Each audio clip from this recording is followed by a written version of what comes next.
আসসালামু আলাইকুম সবাইকে দেশবাসী। সো আমার একটা কথা রইলো যে আমি এতক্ষণ যাবৎ নিউজ দেখতেছিলাম। তো আন্দোলনের নিউজ দেখতেছি, ফেসবুক ঢুকলেই আন্দোলনের পোস্ট দেখতেছি।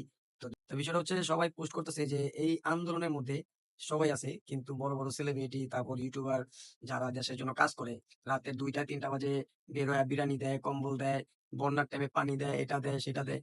তো এখন তারা কোথায়? এই আন্দোলনে নাই কেন? এটা সবার কোয়েশ্চেন, না আমারও কোয়েশ্চেন, সবার কোয়েশ্চেন। সো কাহিনী হচ্ছে উনারা এখন সবাই মুকেশ আম্বানির বাসায়।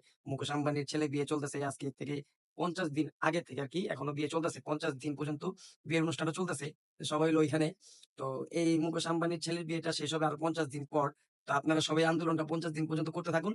৫০ দিন পর দেখবেন আমাদের দেশে সেলিব্রিটি, তারপর বড়, বড় ইউটিউবার, তারপর বড়, বড় সাংবাদিক, ক্যামেরাম্যান সবাই চলে আসবে দেশে। ঠিক আছে?